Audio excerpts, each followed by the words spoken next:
लीलाओं से जुड़े कई रोचक किस्से हैं। ऐसा ही एक किस्सा है कालिया नाग का। श्री कृष्ण ने अपनी लीला से उसका घमंड चूर चूर कर दिया था। ये बात तब की है जब यशोदा की लल्ला कन्हैया गोकुल में रहा करते थे। गोकुल के पास ही यमुना नदी बहती है। एक बार यमुना को कालिया नाग ने अपना घर बना लिया और नदी के पानी को अपने विष से जहरीला कर दिया। उस पानी को पीकर पशु पक्षी और गांव के लोग मरने लगे थे। श्री कृष्ण को ये बात पता चल गई और वो कालिया नाग तक पहुंचने की योजना बनाने लगे। एक दिन वो अपने सभी मित्रों के साथ खेलते खेलते यमुना नदी के किनारे पहुंच गए और जानबूझकर गेंद को यमुना की ओर फेंकने लगे। कान्हा, तुम बार बार गेंद को यमुना की ओर क्यों फेंक रहे हो? अगर गेंद यमुना में चली गई तो कौन निकाल कर लाएगा? अरे मैं भी क्या क्या करूं, बार बार गेंद यमुना की तरफ उछल जाती है। अब ध्यान रखना, मैं तुम्हारी ओर गेंद फेंक रहा हूं, तुम पकड़ लेना। कृष्ण तो यही चाहते थे कि गेंद यमुना जी में जाए और खेलते खेलते अचानक से उनकी गेंद यमुना नदी में जा गिरी। अब यमुना नदी के पानी और उसमें रहने वाले कालिया नाग के बारे में सभी को मालूम था, इसलिए मौत के डर से कोई भी नदी में जाने को तैयार नहीं हुआ। कान्हा, गेंद तुमने ही यमुना नदी में फेंकी है, अब तुम ही इसे निकाल कर लाओगे। हाँ हाँ कान्हा, अब तुम ही गेंद को वापस लेकर आओ। पर यमुना नदी में तो कालिया नाग रहता है, सुना है वो बहुत विशाल है। अगर कान्हा यमुना नदी में गया तो कालिया नाग कान्हा को खा जाएगा।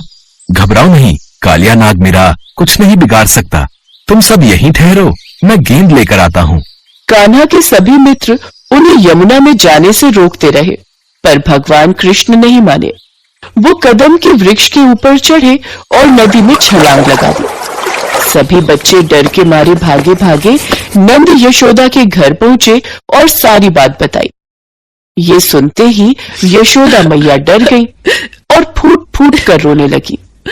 ये बात धीरे धीरे पूरे गोकुल धाम में जंगल की आग की तरह फैल गई। सभी दौड़े दौड़े यमुना नदी किनारे आ गए, लेकिन कृष्ण अभी तक वापस नहीं आए थे। नंद बाबा और देवकी मैया का रो रो कर बुरा हाल हो रहा था। तभी बलराम बोले, आप सब कान्हा की चिंता मत करो, देखना वो कुछ ही देर में यमुना से निकलकर बाहर आ जाएगा। मैं कान्हा को जानता हूँ, उसका कोई कुछ नहीं बिगाड़ सकता। बलराम ने सबको दिलासा दी। वहीं नदी में कृष्ण को देखकर कालिया नाग की पत्नियों ने उन्हें वापस जाने को कहा। पुत्र, ये लो तुम्हारी गेंद, अब तुम ज्यादा देर यहाँ मत रुको। हमारे पति अभी गहरी निद्रा में सो रहे हैं। अगर उन्होंने तुम्हें देख लिया तो क्रोध में आकर तुम्हें कोई नुकसान न पहुँचा दे। मैया, गेंद तो एक बहाना है, वास्तव में तो मैं आपके पति कालिया नाग से ही मिलने आया था। अब जब तक मैं अपनी यमुना को कालिया नाग से मुक्ति नहीं दिला दूंगा तब तक मैं वापस नहीं लौटूंगा। तभी कालिया नाग जाग गया। कृष्ण ने कालिया नाग को यमुना नदी छोड़ने का आदेश दिया। यदि तुम जान की सलामती चाहते हो तो यमुना को छोड़कर चले जाओ। तुम ठहरे छोटे से बालक, मैं तुम्हें चेतावनी देता हूँ कि तुम यहाँ से बचकर चले जाओ, वरना मेरे जहर से तुम नहीं बच पाओगे। मेरी शरण में जो कोई आता है मैं उसे क्षमा करके छोड़ देता हूँ, पर लगता है तुम बहुत हठी हो, तुम ऐसे नहीं मानोगे। कृष्ण और कालिया नाग की जोरदार लड़ाई हुई, जिससे सभी देवी देवता भी भयभीत हो गए। काफी समय तक भगवान कृष्ण और कालिया नाग में युद्ध चलता रहा। यमुना तट पर नंद बाबा और यशोदा मैया के साथ सभी गोकुलवासी यमुना की ओर नजरें टिकाए रो रहे थे। मेरा लाल, मेरा कान्हा, वापस आजा मेरे बेटे, मेरा कान्हा, कान्हा। चिंता मत करो यशोदा, हमारे कान्हा को कुछ नहीं होगा, वो लौट आएगा। काफी समय तक युद्ध करने के पश्चात कालिया नाग हार गया। भगवान कृष्ण ने उसके फन को अपने चरणों के नीचे दबा दिया। कालिया नाग थक चुका था। पुत्र, तुमने मुझे मैया कहा है, मेरे सुहाग की रक्षा करो, उन्हें जीवन दान दो। सुनिए, आप भगवान कृष्ण से क्षमा मांग लीजिए। ये कोई साधारण बालक नहीं, ये तो साक्षात नारायण का अवतार है, जिनके दर्शनों के लिए सभी देवी देवता, प्राणी और समस्त लोकवासी व्याकुल रहते हैं।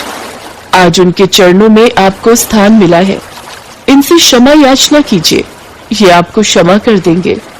त्राहिमाम, त्राहिमाम। हे प्रभु, मुझे क्षमा कर दीजिए। आपको पहचानने में मुझसे भूल हो गई। मैं आपकी शरण में आया हूँ, मुझे जीवन दान दीजिए। ठीक है, मैं तुम्हें जीवन दान देता हूँ। अब तुम यमुना नदी को छोड़कर वापस अपने स्थान रमणक द्वीप पर लौट जाओ। प्रभु, वहाँ गरुड़ पक्षी मुझे मार डालेगा। मैं वहाँ कैसे जाऊं? गरुड़ से ही जान बचाकर मैं अपनी रानियों सहित यहाँ आ गया था, क्योंकि सौभरी ऋषि के श्राप के कारण गरुड़ यमुना नदी के पास नहीं आ सकता। वो अब तुम्हें कुछ नहीं कहेगा। मेरे चरणों के निशान तुम्हारे फन पर हैं। उसे देखकर गरुड़ तुमको नहीं मारेगा। चलो, अब मुझे बाहर ले चलो। जो आज्ञा प्रभु। इसके पश्चात कालिया नाग श्री कृष्ण को अपने फन पर उठाकर यमुना नदी से बाहर आ गया। श्री कृष्ण कालिया नाग के फन पर नृत्य करने लगे। नंद बाबा यशोदा मैया के साथ सभी गांव वाले कृष्ण को ये लीला करते देख अचंभित हो रहे थे। गोकुल का वातावरण प्रसन्नता से भरा हुआ था। सभी के चेहरों पर खुशी थी। देवी देवता भी भगवान कृष्ण की ये लीला देखकर मोहित हो गए। और उसके बाद कालिया नाग यमुना के रास्ते अपनी पत्नियों के साथ अपने स्थान पर चला गया।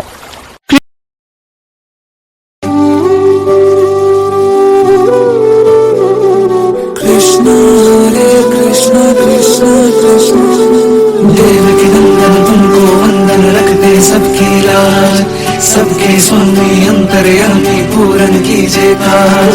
देवकी नंदन तुमको वंदन रखते सबकी लाज, सबके स्वामी अंतर्यामी पूरन कीजिए काज। मन मंदिर में सजे बिहारी, मनमोहन तेरी छवि अति प्यारी। मन मंदिर में सजे बिहारी, मनमोहन तेरी छवि अति प्यारी।